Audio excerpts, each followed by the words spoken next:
Doctor साहब मिलेंगे क्या? मुझे दिखाना था। सर अभी थोड़ी देर में आएंगे, तब तक आप 500 रुपये देके पर्ची बनवा लीजिए। पर्चा? किस बात का पर्चा? सर की फीस है 500 रुपये। पर अभी तो उन्होंने मुझे देखा भी नहीं है, ना कोई दवाई गोली दी है, फिर फीस किस बात की? आप प्राइवेट क्लिनिक में पहली बार आए हो क्या? उधर देखो, वो सब लोग पर्ची बनवा के बैठे हैं और सर के आने का इंतजार कर रहे हैं। उनके पास टाइम है तो बैठे हैं, मुझे थोड़ा जल्दी दिखाना था और मैं फीस भी बाद में ही दे पाऊंगा। सॉरी सर, फिर आप कहीं और जाइए, क्योंकि हमारे यहाँ पहले फीस लगती है, उसके बाद डॉक्टर देखते हैं। और अगर आपको अर्जेंट दिखाना है तो 500 नहीं 700 रुपये लगेंगे। यहाँ एक मरीज की तबीयत खराब है और आपको फीस की पड़ी है? क्या बीमारी को लेकर आपकी कोई जिम्मेदारी नहीं,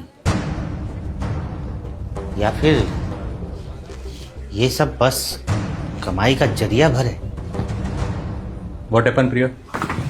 देखिए ना सर, इन्हें आपको अर्जेंट दिखाना है और फीस मांग रही हूँ तो कह रहे पहले डॉक्टर देखेंगे तब पैसे दूंगा। बताइए डॉक्टर साहब, मैंने कुछ गलत कहा है क्या? आप अंदर रहिए।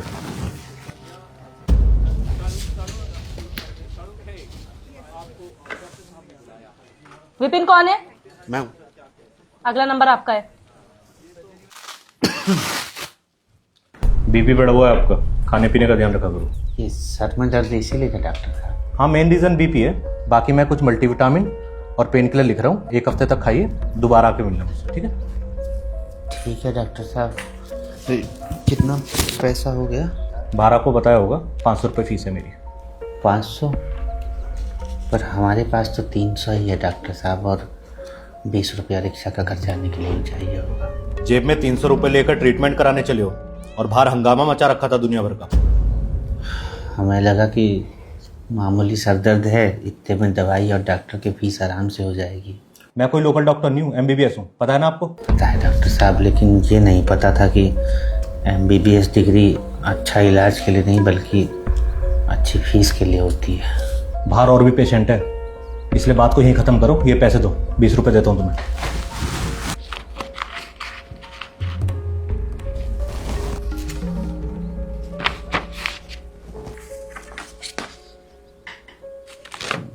डॉक्टर साहब, ये दवा कितना का मिल जाएगा बाहर? बाहर मेडिकल स्टोर है, वहां जाके पता करो। नेक्स्ट। ये दवाइयाँ 850 रुपए के आसपास बैठेंगी, निकाल दूं? डिस्काउंट कितना मिल जाएगा? ये कंपनी की दवाइयाँ भाई साहब, इसमें डिस्काउंट वगैरह नहीं होता। तो फिर रहने दो। वो घर के पास जन औषधि केंद्र है, वहाँ 20 से 50% तक डिस्काउंट मिल जाता है। ये लो, तुम चाहे कहीं भी घूम लो, ये दवाइयाँ हमारे मेडिकल स्टोर के अलावा और कहीं नहीं मिलेंगी आपको।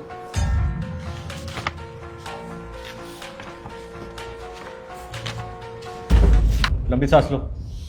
लंबी सांस लेने के लिए ही बोलिएगा डॉक्टर साहब, क्योंकि चैन की सांस तो आप मरीजों को लेने देंगे नहीं।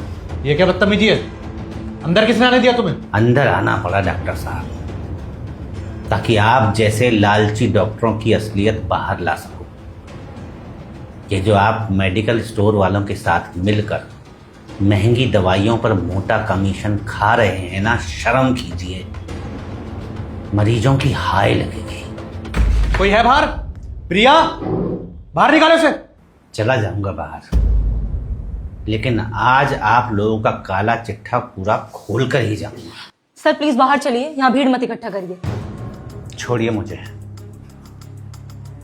पहले डॉक्टर साहब की सच्चाई तो सबके सामने ला दूं।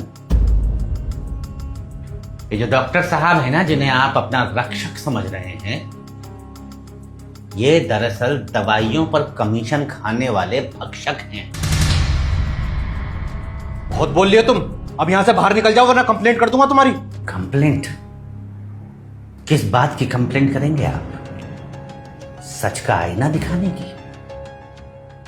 कंप्लेंट तो आप और आपके जैसे हर उस लालची डॉक्टर की होनी चाहिए जो मरीजों को अच्छी नहीं बल्कि कमीशन वाली महंगी दवाइयां लिखते हैं। दवा कंपनियों और MR के साथ मिलकर महंगे महंगे गिफ्ट लेकर अपना ईमान बेचते हैं। मेडिकल वालों से साठ गांठ करके गरीब मजदूरों को महंगी कमीशन वाली दवाइयां बेचते हैं। जरा बताइए डॉक्टर साहब, ऐसी कौन सी बीमारी है और ऐसी कौन सी उसकी दवा है जो वहीं मिलेगी जिस मेडिकल स्टोर में आपने मरीज को भेजा है और कहीं नहीं मिलेगी। और मरीज अगर किसी और मेडिकल स्टोर से वह दवा खरीद लेता है, चाहे वो पेटेंट कंपनी की ही क्यों ना हो, आपका मुंह फूल जाता है जैसे कोई नाराज फूफा हो। अब नजरें झुकाने से कुछ नहीं होगा डॉक्टर साहब, सुधर जाइए, वरना करते कुछ हैं और बदनाम सभी डॉक्टर होते हैं। आपकी वजह से वो डॉक्टर भी लपेटे में आ जाते हैं जो ईमानदारी से जन सेवा कर रहे हैं। शर्म कीजिए, हम लोग आपको भगवान का दूसरा रूप मानते हैं डॉक्टर साहब।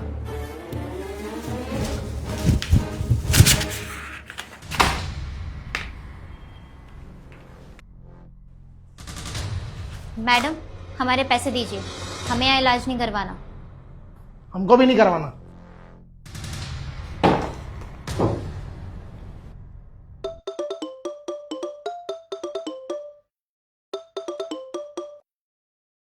किरण मेडिकल स्टोर से बात कर रहा हूँ डॉक्टर साहब। ये कैसे कैसे पेशेंट भेज रहे हो आप? दवाइयों का रेट पूछ के वापस चले जाते हैं।